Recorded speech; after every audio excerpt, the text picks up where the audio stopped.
Le vent salé de la Méditerranée fouettait le visage de Claire comme une gifle vengeresse, tandis que les vagues s'écrasaient contre les rochers de la Costa Brava avec une fureur qui semblait murmurer des secrets oubliés. Dans un cri étouffé qui déchira la nuit naissante, elle hurla, « Noémie! Ma fille! Noémie! » Et là, surgissant de l'ombre comme un fantôme bienveillant, Marine, la belle-sœur qu'elle avait tant méprisée, plongea dans les flots tumultueux, ses bras musclés fendant l'eau noire pour arracher l'enfant aux mâchoires de l'océan. C'était une soirée d'été comme tant d'autres à Lloret de Mar. Ce petit joyau côtier de Catalogne où les touristes se pressaient pour goûter à l'illusion d'une éternité paresseuse. Claire, 35 ans. Architecte parisienne en exil forcé par les caprices de son mari, avait amené sa famille ici pour fuir la moiteur oppressante de la capitale française. Son époux, Antoine, frère aîné de Marine, ronflait déjà dans leur villa louée, indifférent aux tourments qui rongeaient l'âme de sa femme. Noémie, leur fille de 8 ans, aux yeux verts hérités de sa tante et aux boucles blondes qui dansaient comme des vagues miniatures, avait supplié pour une promenade nocturne sur la plage. Maman, les étoiles dansent sur la mer, avait-elle gazouillé? Et Claire, épuisée par les disputes conjugales, avait cédé. Mais le destin, ce farceur cruel, avait d'autres plans. Un orage imprévu s'était levé, transformant la plage en un piège mortel. Noémie, fascinée par les éclairs qui zébraient le ciel, s'était aventurée trop près du bord des rochers glissants. Un pas de trop, un cri perçant, et l'enfant avait basculé dans les eaux sombres, emporté par un courant traître. Claire, figée par l'horreur, n'avait pu que hurler, ses jambes refusant de bouger, prisonnière d'une terreur viscérale.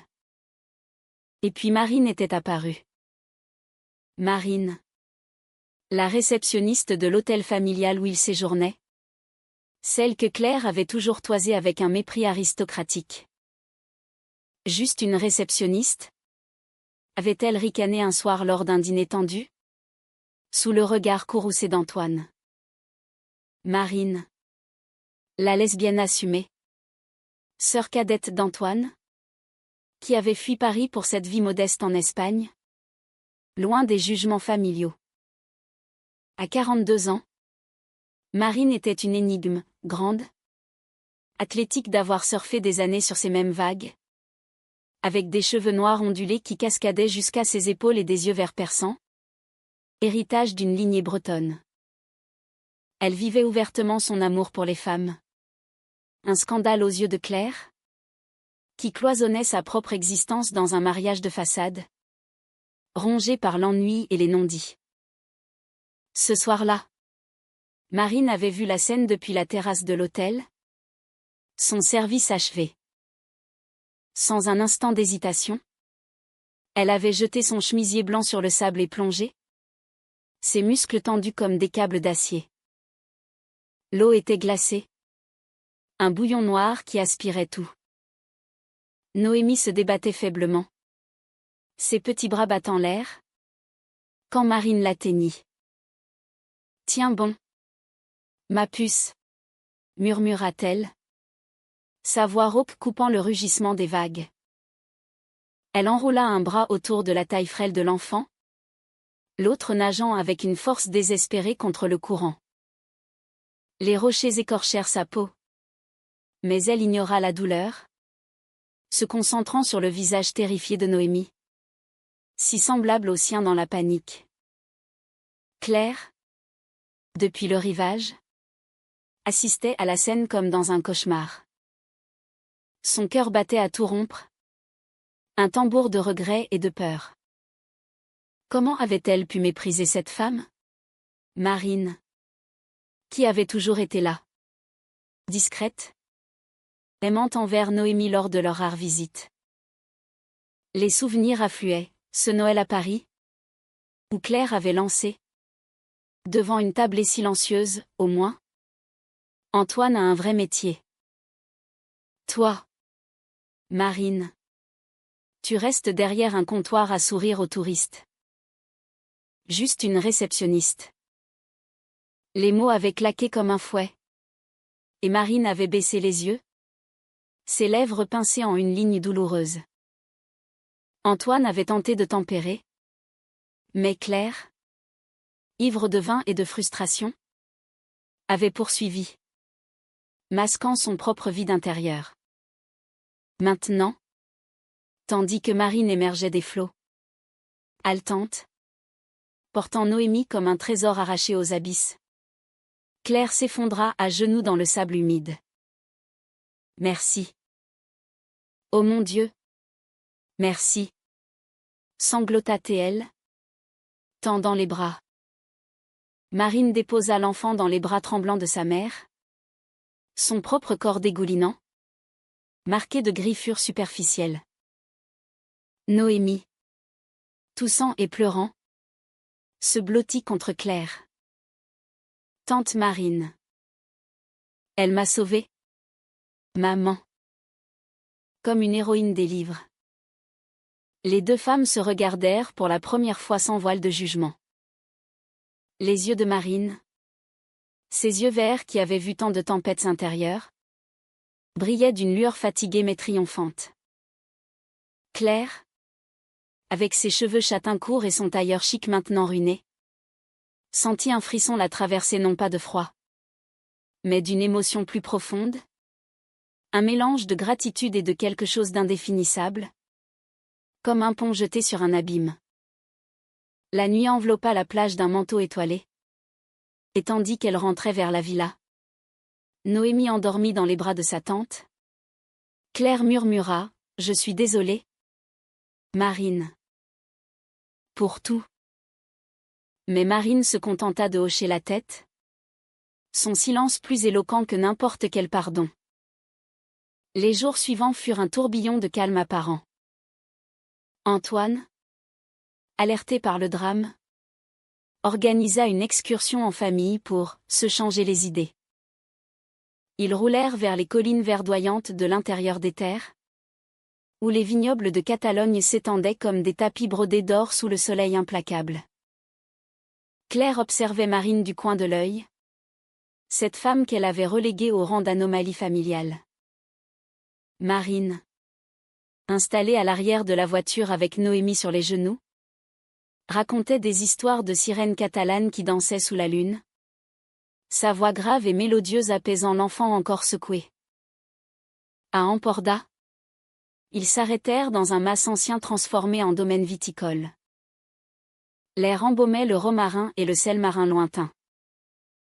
Tandis qu'Antoine et les autres dégustaient des vins corsés, Claire et Marine se retrouvèrent seules sur une terrasse surplombant les champs. Le soleil couchant peignait le paysage en teinte de feu. Et pour la première fois, Claire osa poser la question qui la taraudait. « Pourquoi es-tu venue en Espagne, Marine ? Fuir Paris. La famille. » Nous. Marine s'appuya contre la rambarde de pierre, son profil ciselé se découpant sur l'horizon. Pas fuir. Claire. Vivre. À Paris. J'ai tout fait. Les regards. Les murmures. La lesbienne de la famille. Celle qui n'a pas su se marier. Et toi ? Avec tes pics. Elle rit doucement. Un rire teinté d'amertume. Mais je t'ai toujours envié. Tu sais. Ta force. Ta beauté froide. Tu construis des bâtiments qui défient le temps. Pendant que je souris aux clients. Claire rougit. Surprise par cette vulnérabilité. Elle. Enviée ? Sa vie n'était qu'une façade, Antoine. Absorbé par son travail d'avocat. La laissait seule avec ses doutes. Leur intimité s'était étiolée comme un jardin sans eau. Et Claire se surprenait parfois à rêver d'évasion. De bras plus tendres. De regards qui voyaient au-delà de la surface. Je suis une hypocrite? Avoua-t-elle. Sa voix tremblante. Je te jugeais parce que tu osais être toi. Moi. Je me cache. Leurs mains se frôlèrent sur la rambarde. Un contact fugace qui envoya une décharge électrique le long de l'échine de Claire. Marine ne retira pas sa main. Au lieu de cela, elle tourna la tête. Ses yeux verts plongeant dans ceux de Claire avec une intensité qui fit vaciller le monde. Et si on arrêtait de se cacher? Toutes les deux? Ce soir-là. De retour à la villa. Claire ne dormit pas. Allongée auprès d'Antoine, elle repensait à ce frôlement, à la chaleur de la peau de Marine. Noémie, dans la chambre voisine, murmurait dans son sommeil, tante Marine. Mon ange gardien. Claire se leva, pieds nus sur le carrelage frais, et sortit sur le balcon. La mer scintillait sous la lune. Un miroir d'argent. Elle entendit un bruit léger, Marine, fumant une cigarette en contrebas. Son silhouette élancée baignée de lumière lunaire. Tu ne dors pas non plus, appela Claire à voix basse. Marine leva les yeux. Un sourire en coin. Les nuits comme ça. La mère m'appelle. Viens. Claire descendit. Enveloppée dans une robe de chambre légère. Elles s'assirent sur les marches de pierre, épaule contre épaule, écoutant le ressac. Pour la première fois, Claire parla de ses peurs, l'enfance rigide à Lyon, le mariage hâtif pour plaire à ses parents, la passion pour l'architecture étouffée par la maternité. Marine écouta, hochant la tête, puis raconta son propre chemin, la découverte de son orientation à 20 ans. Le coming out explosif. L'exil volontaire en Espagne où elle avait trouvé un amour fugace avec une artiste locale. Avant que la vie ne reprenne ses droits. Et maintenant, demanda Claire. Le cœur battant. Marine écrasa sa cigarette. Maintenant, je vis au jour le jour. Comme une réceptionniste qui sauve des petites filles des vagues. Elles rirent. Un rire complice qui dissipa les ombres. Mais au fond de Claire, une graine germait, un désir confus, une attirance qu'elle n'osait nommer. Était-ce la gratitude? Ou quelque chose de plus profond? Un appel à l'authenticité qu'elle avait nié si longtemps? Les jours s'écoulèrent en une danse délicate. Noémie, guérie de sa frayeur, collait Marine comme une ombre, réclamant des leçons de natation dans la piscine de l'hôtel. Claire les observait depuis son bureau improvisé, esquissant des plans d'une maison imaginaire aux courbes fluides, inspirée par les collines catalanes. Antoine, absorbé par des appels professionnels, ne remarquait rien. Mais un soir, lors d'un dîner au restaurant de fruits de mer surplombant la baie, la tension monta. Antoine, un peu ivre de cava, tapa sur la table. Marine, tu devrais rentrer à Paris. Trouver un vrai boulot. Pas rester ici à flirter avec les touristes. Ces mots, lourds de préjugés refoulés, firent taire la tablée. Noémie baissa les yeux. Marine se raidit. Et Claire sentit une rage protectrice l'envahir. Antoine? Ça suffit. Explosa-t-elle. Marine n'a plus de courage que nous tous réunis. Elle a sauvé notre fille. Et toi? Tu parles comme un reliquat du passé. Le silence qui suivit fut assourdissant. Antoine rougit, marmonnant des excuses. Mais le mal était fait. Plus tard, seule avec Marine sur la plage déserte, Claire pleura. Je suis désolée. Pour lui. Pour moi. J'ai été si aveugle. Marine l'enlaça. Un geste simple. Fraternel. Mais quand leurs corps se pressèrent l'un contre l'autre, le monde s'arrêta. La brise marine caressa leur peau. Et Claire, dans un élan irrépressible, posa ses lèvres sur celles de Marine. Un baiser timide, salé de larmes, qui s'embrasa en une flamme dévorante. Elles se séparèrent, haletantes, les yeux écarquillés. « Qu'est-ce qu'on fait » murmura Claire. Marine sourit. Un sourire triste et lumineux. On vit. Claire. Enfin. Les semaines suivantes furent un vertige de secrets volés. Par un après-midi torride où le soleil catalan pesait comme une couverture de plomb, Claire et Marine se retrouvèrent dans une calanque cachée, loin des regards curieux de Loret de Mar. L'eau turquoise léchait les galets blancs, et l'air vibrait du chant des cigales. Noémie était à un camp d'été pour enfants, Antoine en réunion à Barcelone. Pour la première fois, elles étaient seules. Vraiment seules.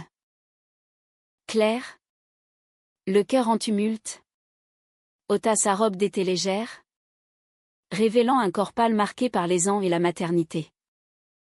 Marine, déjà en maillot de bain noir qui soulignait ses courbes athlétiques, plongea la première, riant comme une enfant. Viens. L'architecte. Laisse la mer te dessiner. Elles nagèrent côte à côte, leurs bras se frôlant dans l'eau tiède. Puis, épuisées, elles s'allongèrent sur une serviette partagée, le soleil filtrant à travers les pins parasols. Claire tourna la tête vers Marine, admirant la ligne de sa mâchoire, la façon dont une goutte d'eau perlait sur sa clavicule. « J'ai peur. » avoua-t-elle.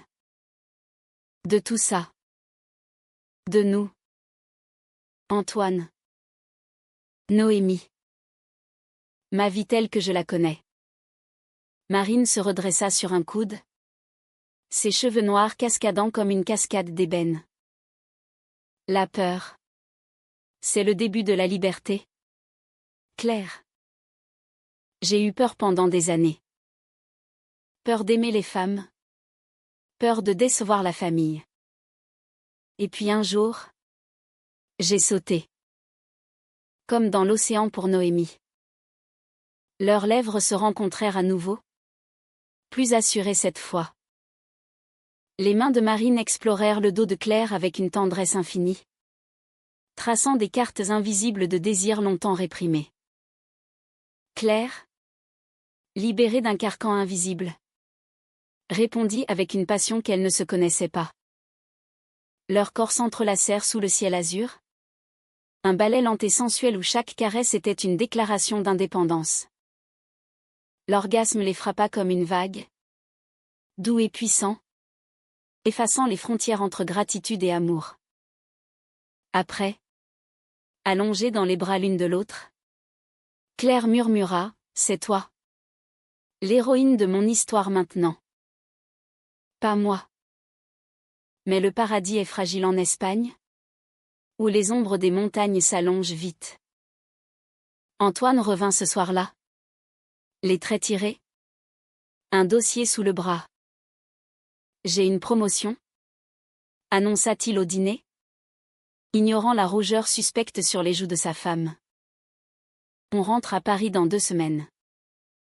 C'est l'occasion de tout recommencer. » Claire sentit son estomac se nouer. Recommencer ? Avec lui. Dans leur appartement haussmannien aux murs étouffants ?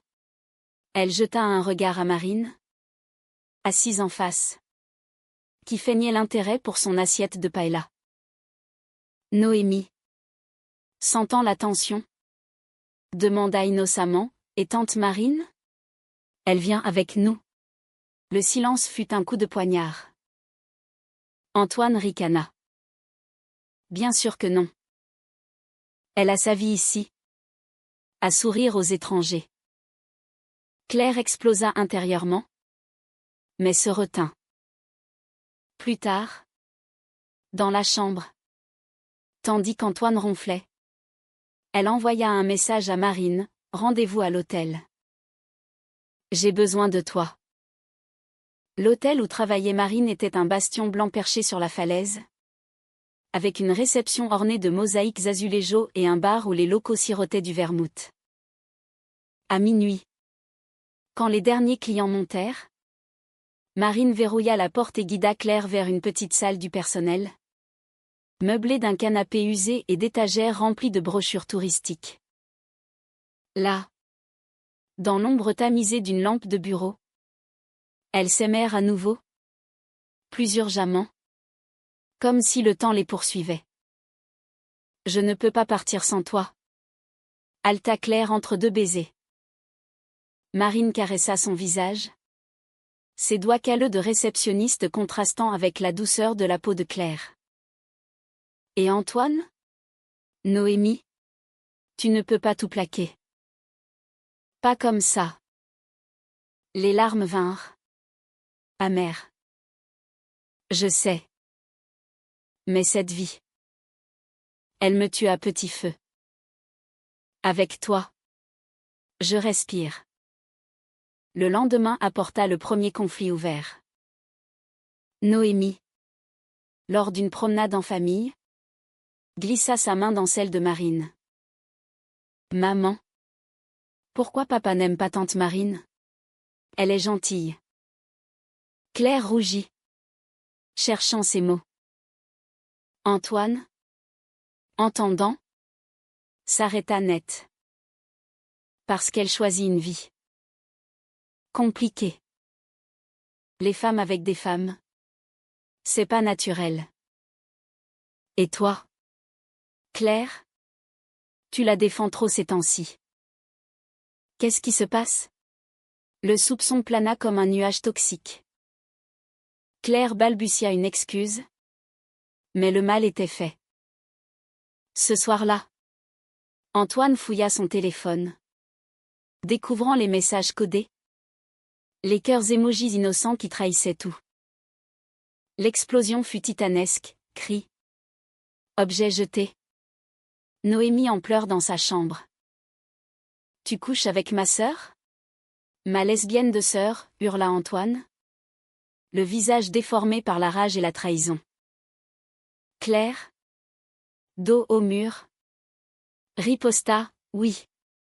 Et c'est la première fois que je me sens vivante depuis des années. Tu m'as ignorée. Antoine. Marine m'a sauvée. Comme elle a sauvé notre fille. Il partit en claquant la porte. Direction l'aéroport. Abandonnant Claire à son chaos. Noémie, éveillée par le tumulte, courut dans les bras de sa mère. Papa est fâché ? C'est à cause de tante Marine ? Claire, brisée, hocha la tête. Oui, ma chérie. Mais l'amour, c'est compliqué. Parfois, il nous fait mal avant de nous guérir. Marine arriva à l'aube, alertée par un appel désespéré. Elle trouva Claire en larmes sur le canapé. Noémie blottie contre elle. Sans un mot, elle prépara du café fort, du pain grillé avec de l'huile d'olive, et s'assit près d'elle. On va s'en sortir, dit-elle simplement. Ensemble. Mais la trahison d'Antoine ne s'arrêta pas là. De Paris, il envoya des avocats, menaçant de garde exclusive de Noémie, arguant de elle, immoralité, du nouveau couple. Les jours devinrent un enfer bureaucratique, rendez-vous avec des conseillers conjugaux espagnols, appel transatlantique larmoyant, nuit blanche où Claire serrait Marine contre elle, cherchant du réconfort dans la chaleur de son corps. Un après-midi, lors d'une pause à la réception de l'hôtel, Marine confia son propre secret, j'ai eu une fille. Autrefois. Avec une femme que j'aimais. Elle est partie. Emportant l'enfant. C'est pour ça que je vis au jour le jour. Pour ne plus rien perdre. Claire, touchée au vif, l'embrassa tendrement. Tu ne me perdras pas. Ni Noémie. On est ta famille maintenant. Pourtant, le doute rongeait Claire. Était-ce de l'amour vrai? Ou une réaction à la crise? Et Noémie? Comment grandirait-elle dans ce tourbillon? Le chaos survint lors d'une fête locale? La festa major de Loret? Où les rues s'emplissaient de castellets, ces tours humaines vertigineuses et de sardanes dansées sous les guirlandes lumineuses. Claire, Marine et Noémie s'y rendirent, cherchant un répit. Mais Antoine surgit de la foule, ivre et vindicatif, attrapant le bras de Noémie. Tu viens avec moi. Maintenant. Ta mère est une perverse. Noémie hurla, se débattant. Marine réagit en un éclair, se plaçant entre eux, sa stature imposante comme un bouclier. Lâche-la, Antoine. Ou je te jure, je te brise. Une bagarre éclata. Brève mais violente, point volant. Cri. La foule s'écartant en murmures choqués. Claire sépara les frères et sœurs, plaçant Noémie en sécurité.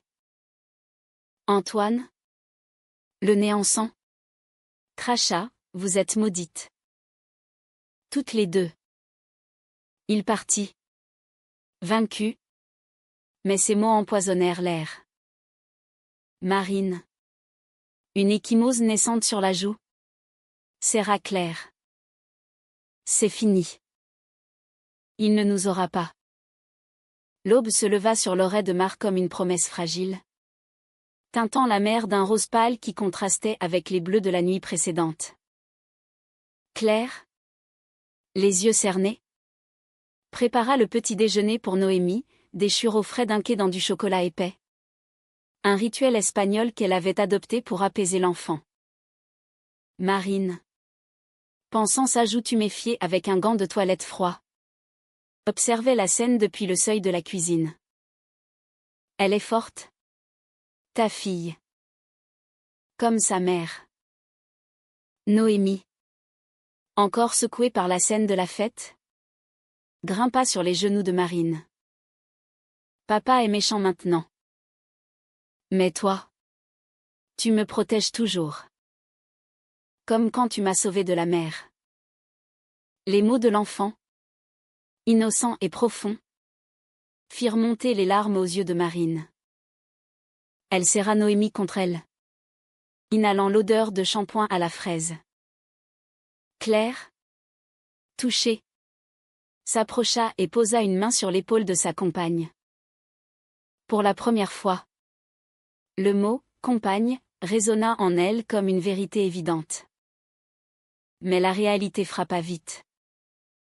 Un appel de l'avocat d'Antoine, procédure de divorce accélérée. Demande de garde alternée. Allégation de « mode de vie instable » visant Marine. Claire, au bord de la panique, arpentait la villa comme un lion en cage. Il veut me détruire. Nous détruire. Parce que j'ose aimer une femme. Marine, pragmatique, prit les rênes. On contre-attaque. J'ai des contacts ici. Des amis avocats qui défendent les droits LGBTQ+. Et Noémie. Elle témoignera. Elle t'aime. Claire. Elle nous aime. Elles passèrent l'après-midi à préparer des documents. Assises à la table de la terrasse. Avec vue sur l'océan qui semblait murmurer des encouragements. Entre deux papiers, leurs regards se croisaient, chargés d'une tendresse nouvelle. Claire, posant son stylo, attira Marine à elle pour un baiser lent, chargé de gratitude. Tu es mon ancre. Sans toi, je sombrerais. Le soir, elles emmenèrent Noémie à un spectacle de flamenco dans un tableau local. Un antre enfumé où les guitares pleuraient et les danseuses fouettaient l'air de leurs talons. La petite, fascinée par les robes rouges tourbillonnantes, tapa des mains au rythme. Marine, serrant la main de Claire dans l'ombre, murmura, regarde-la. Elle danse déjà la vie. On lui doit ça. Mais le conflit s'intensifia. Antoine, de retour à Paris, inonda la famille de messages venimeux, à sa mère, qui pleura au téléphone en maudissant cette abomination à des amis communs, semant le doute sur la moralité de Claire. Pire, il contacta l'hôtel de Marine, exigeant son renvoi pour immoralité professionnelle. Le patron, un Catalan progressiste, refusa. Mais la rumeur se répandit. Et Marine dut affronter les regards en coin des collègues. Une nuit, après un service épuisant, Marine rentra à la villa en larmes. Claire l'accueillit dans le salon, allumant des bougies parfumées à la lavande, un clin d'œil à la Provence qu'elles aimaient toutes deux. Ils veulent me briser parce que j'aime les femmes. Comme si mon amour pour toi était un crime. Claire l'enveloppa dans ses bras, leur corps se moulant parfaitement. Ce n'est pas un crime. C'est une révolution. La mienne. Elles firent l'amour sur le tapis persan. Un acte lent et délibéré, où chaque toucher effaçait un peu plus les blessures. Marine, au-dessus, ses cheveux noirs encadrant son visage comme un halo, murmura des mots en catalan appris de ses amours passés, Testimo. Claire. Je t'aime. Le lendemain, un rebondissement, l'avocat de Claire découvrit que Antoine avait une liaison depuis des mois avec une assistante de bureau. Plus jeune de 15 ans. La trahison, double maintenant, donna à Claire un levier. Lors d'une audience virtuelle devant un juge espagnol, la procédure s'était déplacée ici pour la résidence de Noémie. Elle exposa les faits calmement, sa voix ferme comme l'acier. Marine, à ses côtés via Zoom, témoigna de l'incident de la mère, décrivant comment elle avait risqué sa vie pour l'enfant, sans mentionner leur relation pour ne pas compliquer les choses. Le juge, une femme aux cheveux grisonnants et au regard perçant, hocha la tête. L'amour parental transcende les orientations. La stabilité de l'enfant prime. Garde partagée, mais avec supervision pour M. Antoine. Victoire partielle. Mais Claire exulta. Ce soir-là, elles fêtèrent avec un pique-nique sur la plage, fromage catalan, jambon ibérique et une bouteille de Priorat rouge. Noémie, libérée, courut vers les vagues, riant. Regardez. Je n'ai plus peur. Assise sur le sable, Claire et Marine trinquèrent. À nous, dit Claire. Mais dans les yeux de Marine, une ombre passa. Et si c'était trop beau? La vie nous a déjà trahis. Claire serra sa main. Alors on la défie. Ensemble. Pourtant, la réaction d'Antoine fut un poison lent. Il accepta la garde, mais sabota les visites, annulation de dernière minute, accusation de manipulation. Noémie revenait de Paris pâle et silencieuse, racontant des méchantes histoires que son père lui murmurait sur la tante bizarre. Claire, dévastée, confronta Antoine lors d'un appel. Tu la manipules. Elle est ton sang. Antoine. Il rit. Froid. Comme tu m'as manipulé avec ma sœur. Profite de ton petit roman lesbien. Mais souviens-toi, je peux tout reprendre. La paranoïa s'installa. Claire rêvait de poursuites, de pertes. Marine, sentant le vent tourner, proposa, quittons l'Auray. Allons plus loin. À Cadaqués, où Dal peignait ses rêves. Un nouveau départ. Elles partirent un week-end, louant une maisonnette blanchie à la chaux perchée sur les falaises. Là, loin du tumulte, elles redécouvrirent l'essence de leur amour, des promenades main dans la main au marché aux poissons, des nuits à observer les étoiles. Noémie endormit entre elles comme un pont vivant. Marine raconta son passé plus en profondeur, l'amour perdu avec Elena, l'artiste qui avait emporté leur fille adoptive en Argentine, laissant Marine brisée mais résiliente. J'ai appris que l'amour n'est pas possession. C'est lâcher prise. Claire, touchée, confia ses propres cicatrices, une adolescence de doute. Un premier baiser volé avec une camarade de lycée qu'elle avait fui par honte. J'étais lesbienne avant de savoir le nom. Mais la société, la famille, m'ont forcé dans le moule. Leur confession scellèrent un pacte, transparence totale. Amour s'enchaîne. Mais le retour à l'Auray apporta la trahison ultime. Un collègue de Marine, jaloux de sa promotion méritée, fouilla ses affaires et envoya à Antoine des photos volées, Claire et Marine enlacées sur la plage. Un baiser capturé au crépuscule. Antoine utilisa cela pour une nouvelle plainte, corruption morale de l'enfant. Claire, apprenant la nouvelle, s'effondra. C'est la fin. Il va l'apprendre. Marine, furieuse, jura, non. Je me bats. Pour vous deux. Le chaos émotionnel survint lors d'une tempête qui ravagea la Costa Brava.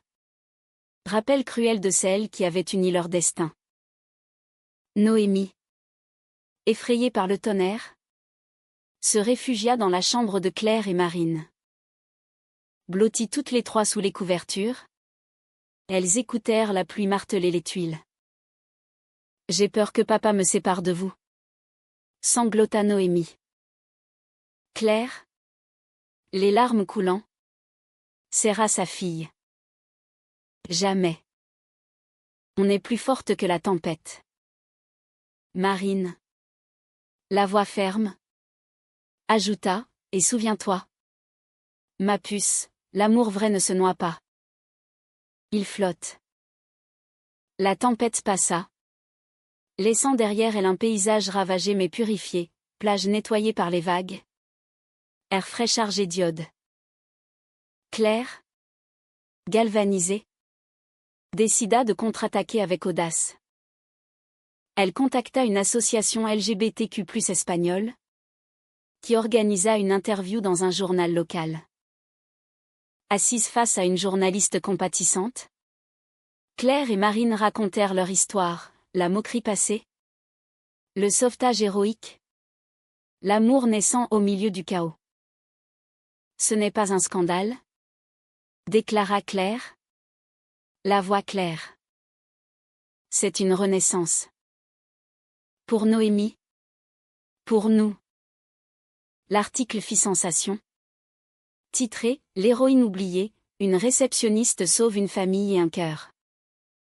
Les réseaux sociaux s'enflammèrent. Des soutiens affluèrent, messages de solidarité. Pétition pour la garde exclusive.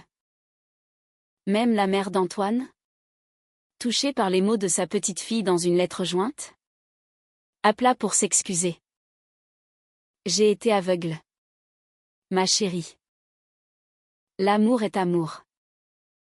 Antoine, acculé par l'opinion publique et ses propres mensonges qui s'effondraient, proposa une médiation. Lors de la rencontre, dans un café neutre de Gérone, aux murs tapissés de fresques médiévales. Il arriva des faits. Les épaules voûtées. J'ai merdé, admit-il. Les yeux rougis. La trahison m'a rendu monstrueux. Mais Noémie. Je l'aime. Claire, soutenue par le regard de Marine, répondit avec dignité, alors prouve-le. Sans chantage. Sans haine. On peut coparenter. Pour elle. Antoine hocha la tête.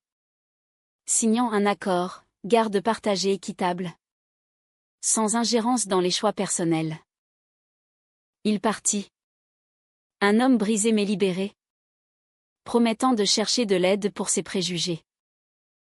La paix revint. Douce comme un sirocco d'automne. Claire, libérée du divorce, lança son propre cabinet d'architecture en Catalogne, concevant des maisons éco-responsables inspirées des courbes de la mer. Marine, promue superviseuse à l'hôtel, organisa des ateliers pour le personnel sur l'inclusion LGBTQ+. Noémie, épanouie, apprenait le catalan à l'école, rêvant de devenir océanographe pour protéger les sirènes comme tante Marine. Un an plus tard, lors d'un coucher de soleil sur la même plage où tout avait commencé, Claire s'agenouilla devant Marine. Dans sa main, un anneau d'argent gravé d'une vague stylisée. Épouse-moi. Pas pour la société, mais pour nous. Pour sceller ce que la mer a uni. Marine. Les larmes aux yeux. Rit. Oui. 1000 fois oui. Le mariage fut intime, une cérémonie civile à la mairie de Loret. Suivi d'un festin sur la plage avec Noémie en demoiselle d'honneur. Portant une robe blanche ornée de coquillages. Antoine vint. Sobre et repentant. Serrant Marine dans ses bras pour la première fois depuis des années. Sœur. Je suis fière de toi. La lune se leva. Ronde et bienveillante. Tandis que Claire et Marine dansaient une sardane lente. Leurs corps synchronisés comme les vagues. Noémie. Applaudissant. Cria, vous êtes mes héroïnes. Dans les bras l'une de l'autre. Plus tard.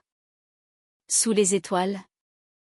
Claire murmura, j'ai moqué ton amour. Autrefois. Mais il m'a sauvée. Toi. Tu m'as sauvée. Marine embrassa son front. Et l'amour nous sauve tous. C'est la plus belle trahison au destin. Ainsi. Sur cette côte espagnole où la mer murmure des légendes anciennes, deux femmes, une architecte et une réceptionniste tissèrent un fil d'argent dans la tapisserie de la vie, un amour quitte. Dramatique et humain. Qui défia les tempêtes pour fleurir en éternité.